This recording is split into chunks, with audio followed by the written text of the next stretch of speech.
Hi, Tobin and Nora. Grandma's going to read to you again today, and I have some books I think you will really love. I'm going to read She Who Loves a Garden. This is written and illustrated by Mary Engelbright, and I love the pictures that this lady has drawn. She is an amazing artist, and very simple messages. She who loves a garden loves the wonders of creation and appreciates the joy that flowers bring. And this little quote here says, "Just living is not enough. One must have sunshine, freedom, and a little flower." And isn't that a beautiful picture? All these are so peaceful. She who loves a garden likes to make the earth more lovely and enjoys the beauty she's contributing. And this says, "Bloom where you're planted." It's a little hard to make out the letters there because they're embellished with plants and flowers. She who loves a garden has a reverence for all creatures. And this says, "The simple news that nature told with tender majesty." Emily Dickinson said that. From endangered whales cavorting in the seas. Now this says, "Save the whales." And this little girl loves whales, apparently, because she is making a whale scrapbook. To the warm and furry friends that make their home within the forest, hugging a baby deer. And the songbirds nesting high within the trees. And this little banner here says, "Make a nest of pleasant thoughts." She who loves a garden learns the lessons of the seasons and how life itself adheres to nature's plan.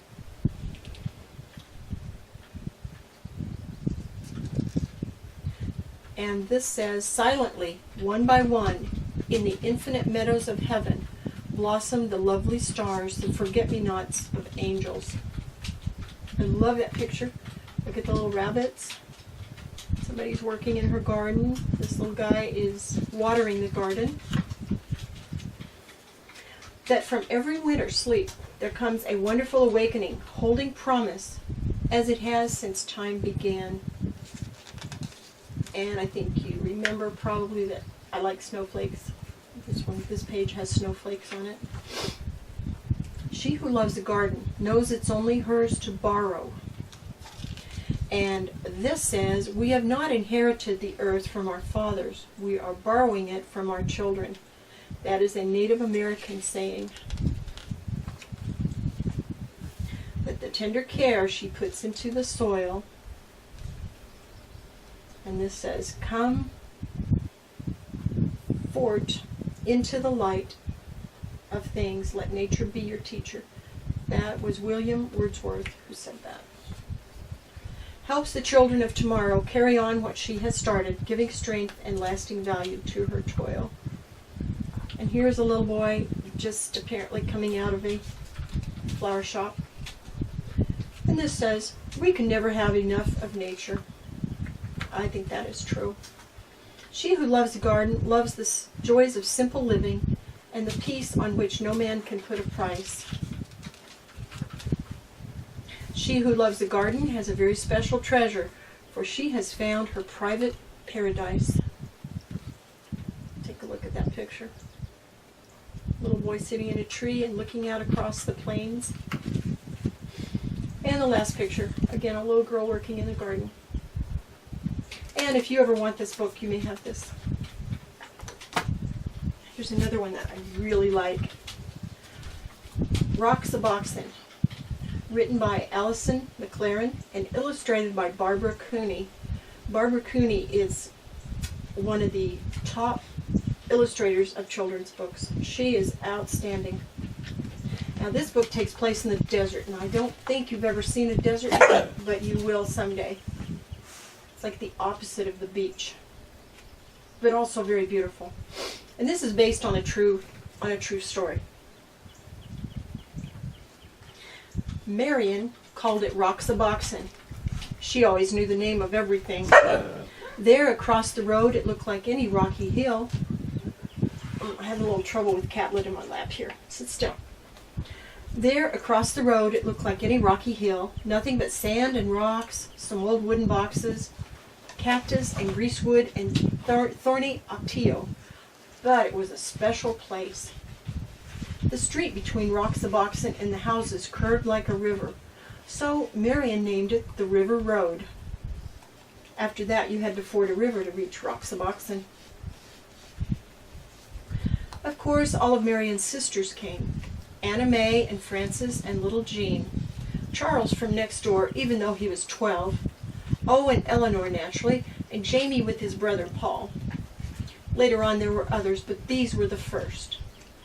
Well, not really the first. Roxaboxen had always been there, and must have belonged to others, long before. When Marion dug up a tin box filled with round black pebbles, everyone knew what it was. It was buried treasure. Those pebbles were the money of Roxaboxen. You could still find others like them if you looked hard enough. So some days became treasure hunting days with everybody trying to find that special kind. And then on other days you might just find one without even looking. And here's a picture. They've been looking for the special black pebbles that were the money of Roxaboxen. The town of Roxaboxen began to grow, traced in lines of stone. Main Street first, edged with the whitest one, and then the houses. Charles made his of the biggest stones. After all, he was the oldest. At first the houses were very plain, but soon they began to add more rooms. The old wooden boxes could be shelves or tables or anything you wanted. You could find pieces of pottery for dishes. Round pieces were best. Later on there was a town hall. Marion was mayor, of course. That's just the way she was, and nobody minded.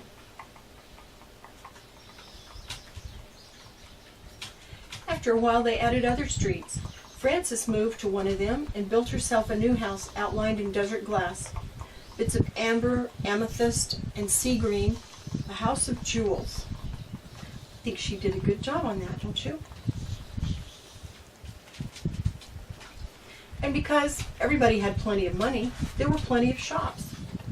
Jean helped Anna May in the bakery. Pies and cakes and bread baked warm in the sun. There were 2 ice cream parlors. Was Paul's ice cream the best or Eleanor's? Everybody kept trying them both. In Roxaboxen, you can eat all the ice cream you want. Everybody had a car. All you needed was something round for a steering wheel. Of course, if you broke the speed limit, you had to go to jail. The jail had cactus on the floor to make it uncomfortable, and Jamie was the policeman. Anna May, quiet little Anna May, was always speeding. You'd think she'd like to go to jail. But, if you had a horse, you could go as fast as the wind. There were no speed limits for horses, and you didn't have to stay on the roads. All you needed for a horse was a stick and some kind of bridle, and you could gallop anywhere. Sometimes there were wars. Once there was a great war, boys against girls. Charles and Marion were the generals. The girls had Fort Irene, and they were all Girl Scouts. The boys made a fort at the other end of Roxaboxen, and they were all bandits. That's the bad guys. Oh, the raids were fierce, loud with whooping and the stamping of horses. The whirling swords of Ocotillo had sharp thorns, but when you reached your fort, you were safe. Roxaboxen had a cemetery in case anyone died, but the only grave in it was for a dead lizard. Every year when the cactus bloomed, they decorated the grave with flowers, and there's the lizard's grave. Sometimes in the winter, when everybody was at school and the weather was bad, no one went to Roxaboxen at all, not for weeks and weeks. But it didn't matter. Roxaboxen was always waiting. Roxaboxen was always there. And spring came, and the ocotillo blossomed, and everybody sucked honey from its flowers, and everybody built new rooms, and everybody decided to have jeweled windows. That summer there were 3 new houses on the east slope and 2 new shops on Main Street. And so it went. The seasons changed, and the years went by. Roxaboxen was always there. The years went by, and the season changed, until at last all the friends had grown tall, and one by one they moved away to other houses, to other towns. So you might think that was the end of Roxaboxen, but oh no, because none of them ever forgot Roxaboxen. Not one of them ever forgot. Years later, Marion's children listened to stories of that place and fell asleep dreaming dreams of Roxaboxen. Gray-haired Charles picked up a black pebble on the beach and stood holding it, remembering Roxaboxen. More than 50 years later, Frances went back and Roxaboxen was still there. She could see the white stones bordering Main Street, and there where she had built her house, the desert glass still glowed, amethyst, amber, and sea green.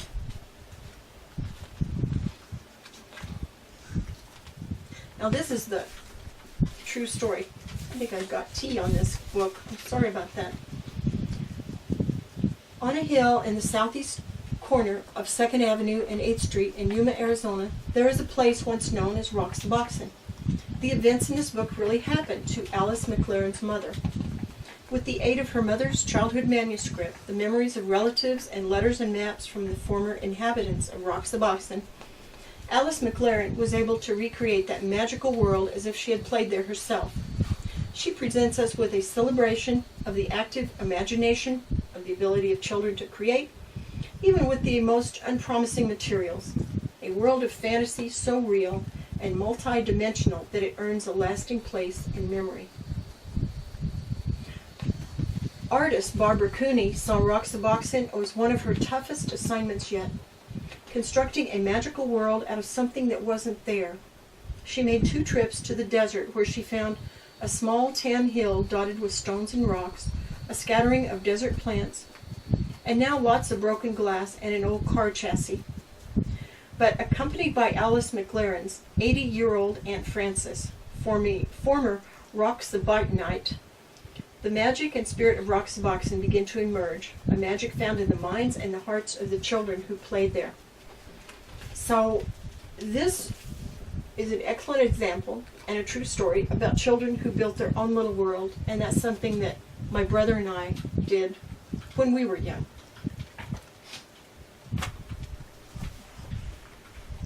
Okay, another book that I really like. I'm not going to read any books I don't like. We Were Tired of Living in a House. Now I wonder if you have ever seen this book. Your mom may have it, I don't know. Written by Liesl Scorpin and pictures by Doris Byrne. We were tired of living in a house. So they have the dad and the mom, 4 children, a dog and a cat. They're tired of living in a house. So we packed a bag with sweaters and scarves and socks and mittens and woolen caps. And we moved to a tree. We liked our tree. There was always a breeze in the afternoon that rippled through our roof. Above in a branch lived a speckled bird who sang all day long for the sake of a song, and our roof in the autumn turned scarlet and gold. We liked our tree. They have built the neatest treehouse there, look. Until we tumbled out. Looks like the wind blew them out of the treehouse, but I think they'll be okay. So we packed our bag with sweaters and socks and scarves and mittens and scarlet leaves and gold. And we moved to a pond. We liked our pond.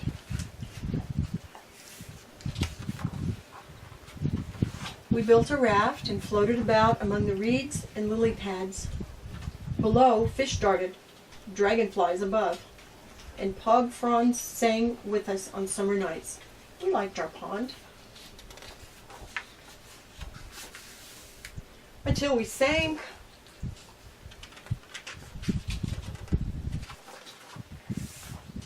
So we packed our bag with sweaters and socks and scarves and scarlet leaves and gold, and a frog who was a particular friend. There's the frog. I love frogs. They are so cute. And we moved to a cave. We liked our cave.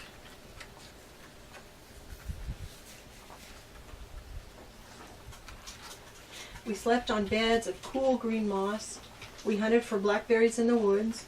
We dipped our water from the brook and roasted walnuts over a fire. When we weren't busy, we explored. We liked our cave. Until we met the bears. So we packed our bag with sweaters and socks and scarlet leaves and gold and a frog who was a particular friend and precious stones that caught and held the sun. And we moved to the sea. We liked the sea. We built a castle on the shore from salty water and warm sea sand, with turrets and towers and moats about. We hunted for treasure and dove in the waves and slept to the pleasant songs of the surf. We liked our castle on the shore. But tides kept washing us out to sea. So we packed our bag with sweaters and scarlet leaves and golds and a frog who was a particular friend and precious stones that caught and held the sun and seashells singing like the surf. And we went home to live in a house. Looks like Mom and Dad are pretty happy to see them. What do you think? Okay. Are we about to run out of time, Dave, do you think? No, we'll keep going. Mother Goose, Animal Rhymes. I know you've heard a lot of Mother Goose nursery rhymes, and I like them too, so we'll do a few of those. Hickory dickory dock. Hickory dickory dock. The mouse ran up the clock. The clock struck 1, the mouse ran down. Hickory dickory dock. Sing a song of sixpence. Sing a song of sixpence, a pocket full of rye, 24 blackbirds baked in a pie. When the pie was open, the birds began to sing. And wasn't that a dainty dish to set before the king? Pussycat, pussycat. Pussycat, pussycat, where have you been? I've been to London to visit the Queen. Pussycat, pussycat, what did you there? I frightened a mouse hiding under her chair. Mary had a little lamb. Mary had a little lamb. Its fleece was white as snow, and everywhere that Mary went, the lamb was sure to go.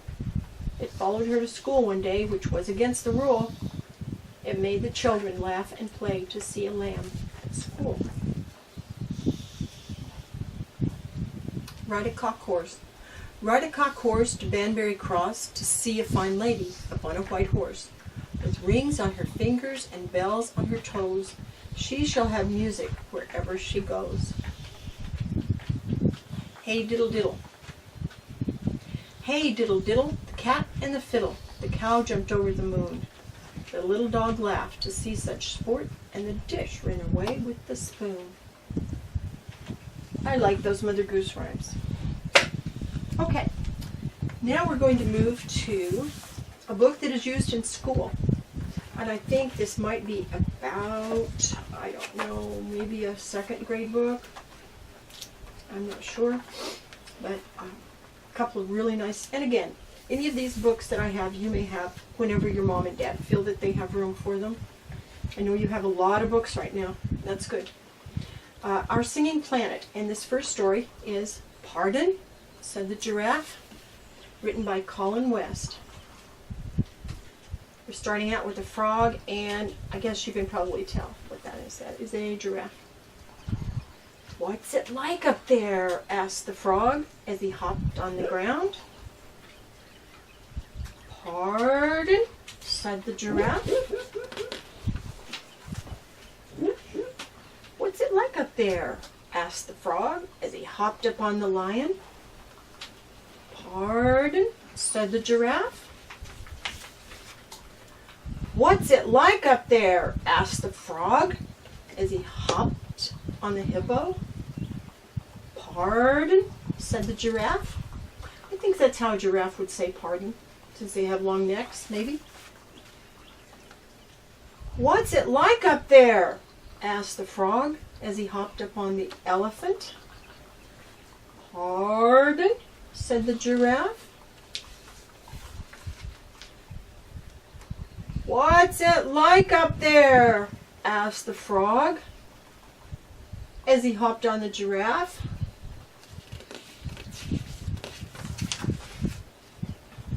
Oh, it's nice up here. Thank you, said the giraffe. But you're tickling my nose, and I think I'm going to... Achoo! Oops, said the frog. What's it like down there? Asked the giraffe. Pardon? Said the frog. And here is the gentleman who probably drew all those pictures. A picture of him drawing a picture. Now there's another story in this book I'm going to read to you. And eventually, of course, like I said, you may have this book if you like it and if your mom likes it. Oh yes, you probably heard this story. The Little Red Hen and the Grain of Wheat. This is one of those very, very, very old stories that we don't really know where it started. It's so old, we don't know who first told it. So those stories are marked something like this one, retold by Sarah Cohn Bryant. Now she probably has maybe changed it a little bit from the way she heard it, but basically it is the same story. One day, as the Little Red Hen was scratching in a field, she found a grain of wheat. This wheat should be planted, she said. Who will plant this grain of wheat?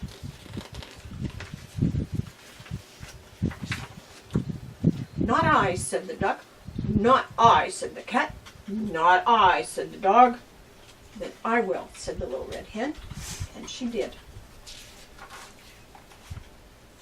So the wheat grew to be tall and yellow. The wheat is ripe, said the Little Red Hen. Who will cut the wheat? Not I, said the duck. Not I, said the cat.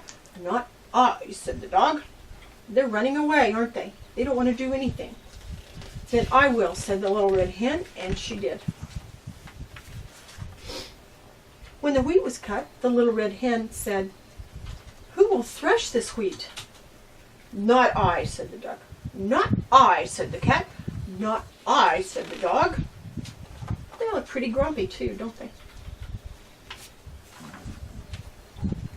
Then I will, said the Little Red Hen, and she did.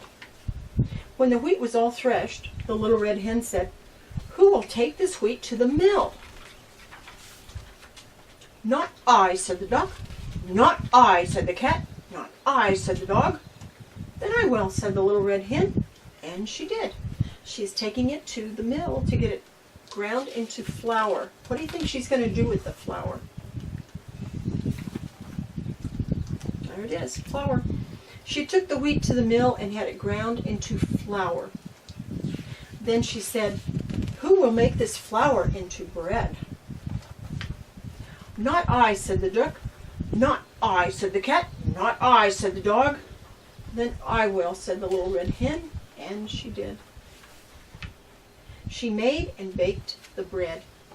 Doesn't that look good? I love fresh baked bread. Then she said, Who will eat this bread? Oh, I will, said the duck. And I will, said the cat. And I will, said the dog. No, no, said the Little Red Hen. I will do that. And she did. Okay, Tobin and Nora, that's all I have for right now. Some really nice books here. I hope you listen to this several times and remember these books. And of course, any books that I have, you are welcome to when Mom and Dad say it's okay. We're done for now, and I'll try to do this again next week, okay? We love you guys. Can't wait to see you. And be good and have loads and loads of fun on your trip to Seattle, okay? Love you. Bye.